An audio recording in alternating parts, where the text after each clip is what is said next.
broadcast is now starting. All attendees are in listen-only mode. Good afternoon, everyone. Welcome to the Fisdap Tips and Tricks webinar. Before we get started, I'd like to remind everyone that due to the volume of attendees, all lines have been muted. If you have any questions, please feel free to send them through the chat, and we'll save some time at the end of the webinar to address them. Today's tips and tricks topic is lab shifts. Our host is Ben Tape, who is a solutions consultant and has been with Fisdap since 2015. So without further delay, I'll pass it off to you, Ben. Thanks, Haley. Hello, everyone. Thanks for joining. As Haley mentioned, we're going to do lab shifts, and we're actually going to do sort of a deep dive into it, both with a focus on Appendix G, but also for those programs that aren't worried about that. We are going to cover other aspects. So as always, first step is to get logged into Fisdap. And then first, I actually do want to start on the Appendix G side of things because there is a little bit of setup that needs to be done for those who are trying to make sure their lab skills count, or their lab skills and their lab patients count towards Appendix G where they need to. So first step to that, for those who have not seen our previous webinars on Appendix G, the account page is where you'll head to set up your program minimums and link your lab skills. And then on the account page, head to Program Info, and then from Program Info, in the bottom is the Manage My COAMS Appendix G Program Minimums. So in general for Appendix G, this is where you'll go to set your numbers. As you can see in this program, I have set numbers, although not all of them are either meeting or above COAMS as recommended, so they show up as red here. Now, again, with most things with COA, they allow you to go below their recommended. You'll just need to defend it if they question you on it, so you don't necessarily need to follow these guidelines, but again, just be ready for it to defend your choice here. If you were to leave these blank, as it mentions here, it will automatically use the recommended numbers for COA. So if you like these recommended numbers, you can actually not worry about setting these. But what I wanted to point out specifically on this page is on tables 2 and 4, as those are primarily the sections that are needing set up that use the lab. So on table 2, column 1, and table 4, column 1, you'll see that there is a number of drop-downs for every line item here, and that drop-down matches the drop-down that you guys have for your lab skills. The reason for this is that we allow for customized lab skills, so programs can either change the name of or completely create lab skills that are 100% unique to their program. But with COAMS, and they want these lab skills to count towards this column 1, we needed a way to translate the custom aspect into the more rigid piece of it for COAMS. So what we've done is we've set up where you essentially say what you want to count for each line item. So on table 4, you can see that these first 2 have been set up, but the rest are all saying none at the moment, so that right now a student would not be able to get credit in column 1 of table 4 for joint splinting. So for spinal mobilization, I have supine set up, which it matches the supine. But for the seated patient, you can see right now I have osseous infusion set up, which probably isn't what we want. But in this instance, with how it's set up, if a student were to enter the intraosseous, then as a lab skill, they would actually get credit towards spinal mobilization seated. So if I were going through here and I wanted to correct this, I would click on the drop down, I would find our seated, and I would set that up. Joint splinting, same idea. Come find joint splinting. There we go. So if you are using the default lab skills that we apply when a program is first set up, you will be, for the most part, totally good to go because the names match identically. The only section where that's not going to apply is in the bottom portion here for the BLS skills. The reason for this is prior to this new change from COA, the BLS skills were not something that we defaulted into paramedic programs because the paramedic programs weren't using the BLS skills. So for these skills here, if you have not already created lab skills, you'll need to create them. And to do that, what you'll do is go ahead and head back to the account page, and then in the program settings section, instead of going to program info, go to skills tracker, because that'll take you to the skills tracker settings. And then we'll go to lab skills settings, and we'll find, when this loads, the paramedic option. And then we would pick which category we'd want to add these to. So for example, 1 to rescue or CPR adult, I want to add that under cardiac, so I'm going to open it up. And actually in this case, I've already created that one. But let's say I want to do the infant. So I would click plus practice item. And then a new practice item will show up. I can, and actually I'm going to, just to save time, copy most of the information from here and just do a paste and then change it to infant. And then right now, since we're in here, I'll explain as well. These two skills do not have a skill sheet attached to them. You can see because there's no yellow check mark in the corner, whereas there is one for this. So if we wanted to add a skill sheet, we could go ahead and click on that option. And then you can see the 1 to rescue or CPR is right there as the default. Since it's in alphabetical, it's just the first one. So I could click add, and now that has a skill sheet attached to it. I can also have it provide skill credit for other reports like the graduation requirements report or the skills report. And then I can set my peer and instructor goal as well. Or if you want to do Eureka, which is a certain number of successes over a certain number of attempts, essentially a success rate, I could also add a Eureka goal as well. So I'm going to leave this as is for the moment. And now let's actually jump into the lab shift itself. So we've set up our Appendix G, we've got our skills here, so now we're going to go to a lab shift. So I'm going to hover over the Shifts tab and click Skills and Patient Care, which is effectively the skills tracker here. And then I've got my student Michael Scott pulled up, and he's got an open lab shift. That's great. We're going to go ahead and open that. And once we get into here, there are a couple of features in a lab shift that I want to point out before we really dig into it. First is the goals widget. There is an option for the graduation requirements goals. So that's basically the graduation requirements report, but being shown in real time for how they're working towards their graduation goals. And then there's also an option to do lab goals. So this is specifically the skills that they're doing in lab. There are 2 different goals here, and actually I'll open up Airway so it's easier to see. But there is the peer goals, peer reviews, if you hover over the icon with the 2 people, or the single person that looks like they're wearing a tie is the instructor sign-offs. So as we just saw in the settings, we've got the goal for peer and the goal for instructor, and then it'll basically tally it up in the totals for that section. So we can see for Airway, we've done 1 of 30 for peer and 1 of 3 for the instructor. And if we open the details, it's coming from the direct oral tracheal intubation adult here. So let's say we wanted to do the supine that we just saw earlier. What we could do is come down to trauma, find our seated supine immobilization, and hit go. And again, if you haven't made changes to your lab skills, it's going to be using the PPCP 15 skill sheets from NREMT. Those are the default options. So starting at the top, there is the option of selecting your instructor, or basically the evaluator. In this case, it is defaulting to an instructor, Fisdap robot. That's the account I'm logged in as. So by default, it'll use whatever you're logged in as. And again, if you're logged in as an instructor, then it's going to use that. If a student were the one logged in, it would default to that student as the option for that. And then if Michael Scott were logged in specifically and he were the one entering it, it defaults to the last person they had as their evaluator. If you wanted to change this, you would simply click the change option. And then, so if we wanted to do a different instructor, we would select a different instructor. If we wanted to do a different account type entirely, we could click here, and then you can see student is an option. And then we could select whichever student we wanted who was doing the peer review.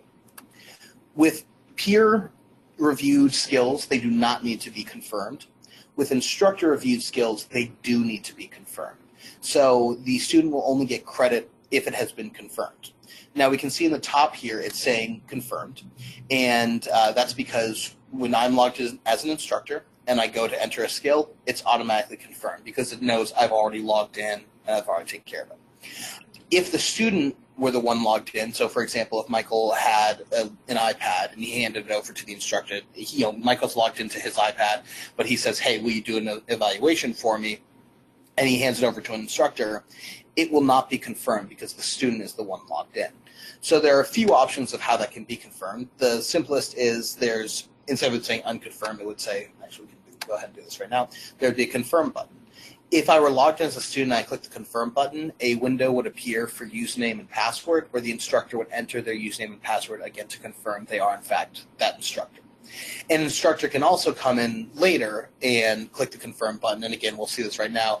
When logged in, if you click confirm, it auto-confirms if you're logged in as an instructor, because again, it knows you are who you say you are, and so you're all set. So we've got our evaluator set. So that's great. It's confirmed. And then we would simply go through and select which options we want for every line item. In this case, the PPCP 15 skill sheets are out of a 0, 1, 2.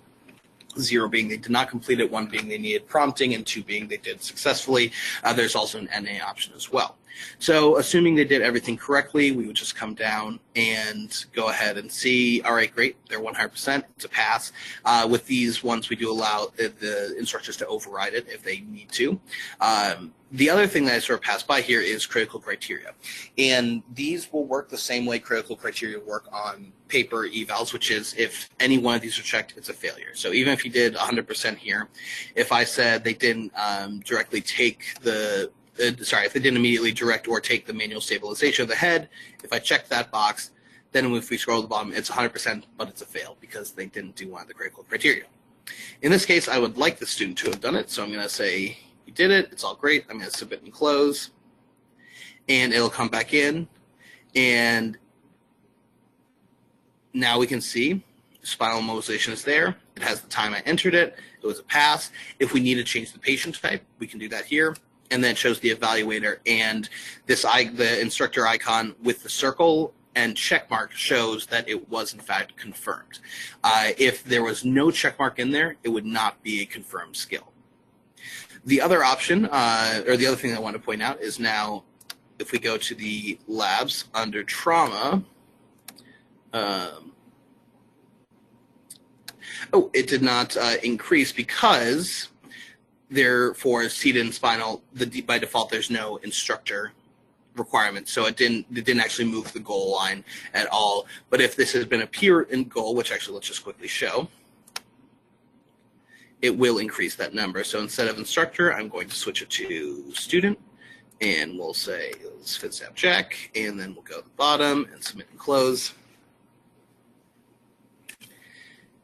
And again, now we can see that new one's been entered. It's got the time. When it's a peer, it has the peer icon and no circle because, again, it does not need to be confirmed.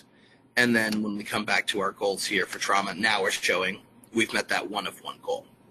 So in addition now, because this was a seated spinal, if I go and run the individual report for Appendix G for this student, we'll see that they have done one of the seated for Table 4. And I'm just going to let this go here for a moment. And we'll come back to that because it's going to take a moment with that report. So again, with any of these skills that they need to enter, it will come from the lab skill settings. You can change the name of them. You can change the goals. You can even turn them on or off if you'd like. And then in addition, if more than one student is using the same device, one option you can do is to add a partner so they don't need to log in and out every time they want to test each other. Because what I didn't point out, and I'll just quickly show it by opening another one, is that while you can change the evaluator, you cannot change the subject because this student is the one who has been logged into, basically we are in the student's shift, so they are going to be the subject by default. However, if we add a partner, then we will see a second set of lab skills. So now we see Michael Scott's lab practice items and now Fisdap Jack's. And if we were to then select one of the skills here, you'll see that Fisdap Jack is now the subject and that can't be changed. So the adding a partner is a way that either students can work off the same device and not have to switch back and forth, or an instructor can have multiple students' labs skills open, and so if they're evaluating multiple students, they can then evaluate them all on one page instead of jumping between different options or different shifts. So we would add it, and now that's going to add under Fisdap Jack's section instead of being under Michael Scott's. So again, it's a way that you can add skills to multiple students without necessarily needing to switch the shift you're in. So to come back to Appendix G here, if we scroll to the bottom of Table 4, because that's what we were looking at, you can see for spinal immobilization seated, they are up to 2. Still below the 10 minimum goal, which again, that's much higher than this one is way above what COA is recommending. But they are working their way towards that goal because they have entered a lab skill. Because again, column 1 of Table 4 and column 1 of Table 2 use those lab skills. So now that we've talked about lab skills, let's move to lab patients, which also are used in multiple places in Table 4 in Appendix G in general.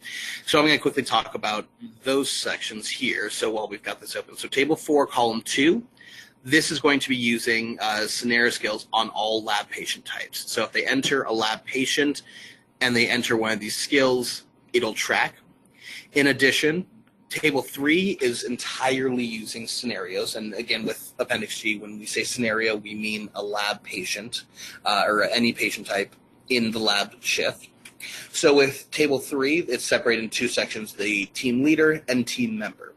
So if a student enters a patient with team, and they say that they were team lead in a lab shift, and they enter the specific impression or complaint that is giving credit for these different options, then it will count. So for example, if they have a patient with a respiratory impression and they were team lead and it was a patient in lab, it would count under whichever option they've selected here. So let's actually take a look at what that looks like by going back to our lab shift and adding a patient.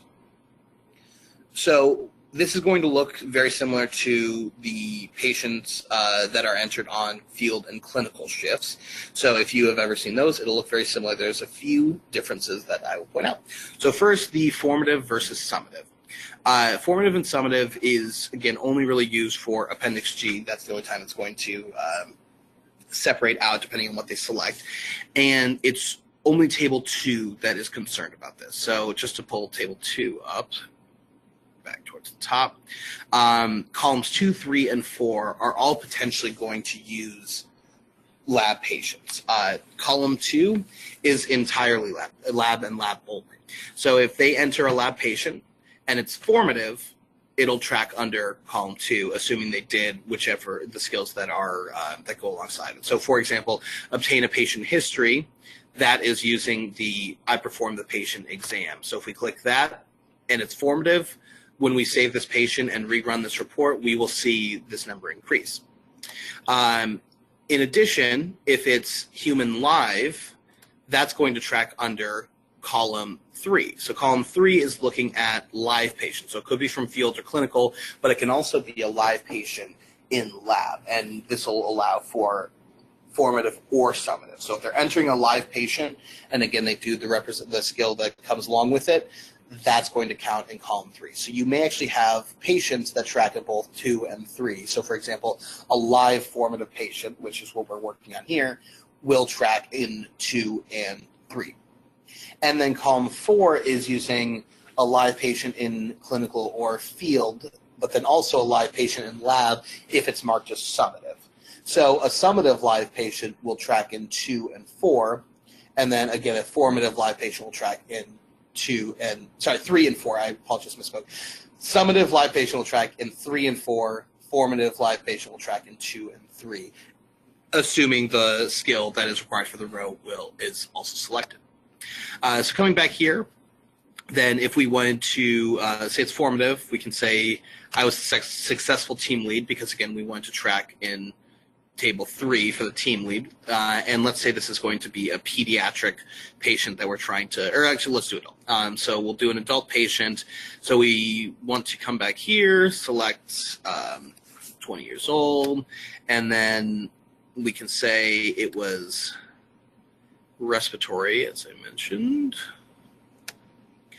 And again, anything else that they're working on here. So if it is a lab scenario that is a scenario that you're pretending to do a field, we do have the dispatch option. So if they were lights and sirens, they can select that. We'll say that they did the exam as well. If the patient required airway management, so this is for another one of COAMS's requirements, not necessarily on Appendix G, but just in general, their 50 airway management attempts, then they could select that. So if they say I did not manage it, that will be an observed airway management. That will not track towards the attempt goal. But if they did I successfully or I did not successfully, both of those will track towards the attempts, but COA also wants a success rate of the last 20 of 20 being successful, so only the I successfully managed will be a successful airway management. Your alert and oriented, so the AVPU options, any complaints that they have, and then again, if there's a secondary impression, they can enter that. Patient acuity, we do have an acuity report, so if you're curious of how many green patients that a student saw, you can check that. And then, of course, the skills and interventions, which are important for various aspects of both Table 2, for the ones that use skills like nasotracheal, for example, or Table 4, like, for example, glucometer, if they entered this. So while we're actually talking about more specifics, I'm going to jump back to the account page here and go to the manage page, because I wanted to point out something I didn't earlier, which is for those that are not sure about, obviously there's a lot of rows, there's a lot of columns on this table, and if you're not sure what gives credit, the quick reference guide, which you can find on the program minimums page, is going to tell you exactly what is required. So, for example, we were looking at Table 3, and a lot of information here, so I apologize for the scrolling. So perfect. So Table 3, and we were talking about respiratory. So respiratory impression or smoke inhalation impression or choking complaint or breathing problem complaint on a patient in a locked lab shift. So that's the other piece that I did not do yet, which is to actually lock this shift. So let's say the student has entered this information, they've filled out the skills that they've done, they marked their transportation if necessary, they filled out their narrative, and then when they're all finished, they will lock the shift. And once we lock it, yep, that's fine.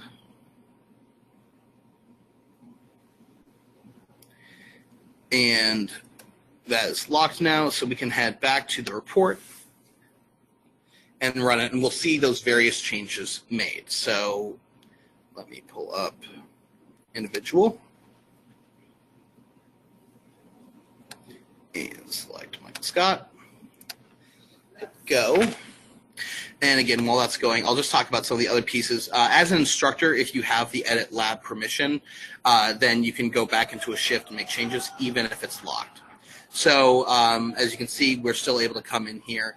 If you didn't have that permission to edit lab shifts, or if a student tries to go into a locked lab shift, it'll take them directly to the detailed shift report, which looks like this, where they can see the information that was entered, and they can see all that, but they can't actually make any changes to it. So now that that's run, great.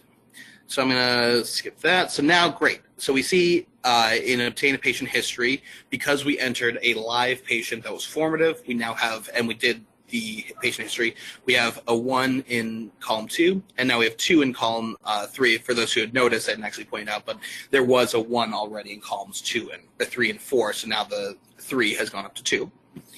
If we come down to our Table 3, respiratory distress on an adult patient is now showing a 1, which again, they were team lead and they had the respiratory and it was locked, so that all matches for Table 3. And then we didn't enter any skills, so Table 4 was not changed. But let's say, if they had entered any skills, so for example, the glucometer, if they'd done that, it would have tracked here. So just as a sort of quick refresh, because I know we're winding down, I want to leave some time for questions. But the quick rundown of where things are coming from lab, it's going to be Table 2. The first column is using the lab skills that are set up in the Appendix G settings. Table 3 is using a lab patient of any type, as long as it's marked as formative. Column 3, sorry, I said Table 3. Column 2 of Table 2 is any lab patient marked as formative. Column 3 is any live patient in lab, clinical, or field. And if it's in lab, it can be marked as either formative or summative. So essentially, any live patient that they enter on any shift will track on column 3. And column 4 is live patient in clinical or field, or a summative patient in lab. So there, once again, there can be crossover between the different columns here. Table 3 is entirely using labs patients of any patient type. Again, scenarios means lab patient of any type in Fisdap now. And the first section is team leader. So if they check team leader, it'll go there. Second section is team member. So if they don't check team leader, it'll track in this section if they're entering a lab patient of any patient type. And then finally, table 4 is going to be using lab skills for column 1. Like that, again, you guys will set up in the settings section. And then the scenario skills will be using any patient type in lab, as long as the skills, again, line up with this. The one last thing I want to point out with the sections that use lab skills, so table 4, column 1, and table 2, column 1, these can be instructor sign-off or peer sign-off. Either one will work, and it'll get you set up with whatever you need. One last thing to just speak, not necessarily directly to Appendix G, but I wanted to come back to the lab section here. In addition to the entering lab skills and entering a patient, you can also add attachments as any regular shift can have, and then you can also do the shift evals. So by default, we have shift evals for lab set up as the site evaluation and the simulation form. This can be changed, but it does require a Fisdap staff member to make a change to it. So if you have a eval you want to use in lab, or if you want to use one of the ones from clinical or field that are in the shift eval section and add it to lab, we can absolutely do that. Just send support@fisdap.net an email, or give us a call at 651-690-9241. We're going to have that information up at the end here. So we can definitely make that change for you. And in addition to that, what I also just want to quickly point out is for the lab skills, in addition to just checking the widget here, we do have a lab practice report, which will essentially show you what has been done with students meeting their goals, either in a summary, which summary will allow you to do more than one student, but it's less specific information, or detailed, in which case you can only select one, but gives you a lot of good information. I'm just going to quickly run this, and then we'll get to questions here. You can, if you have turned off lab skills, you can set to include those lab skills, those inactive ones, or not. I'm going to say no here, and we're going to pull up Michael, and this will be, there's not a lot of information on this demo student because he hasn't done a whole lot, but what we will see when it loads is something that's actually very helpful. Is it both will show the peer instructor, but it's also going to have the specific date that these came from. So as you can see here, we've got July 13th had several, but one of them is actually unconfirmed, which I'll come back to in a second. The other neat thing is that when a student has met their goal for it, it'll highlight that in green to show that they've met that goal. So again, you can see not a lot of information here. But as I mentioned, these are links, so we can actually, I'm going to right-click it and open it in a new tab, because this one says it's unconfirmed.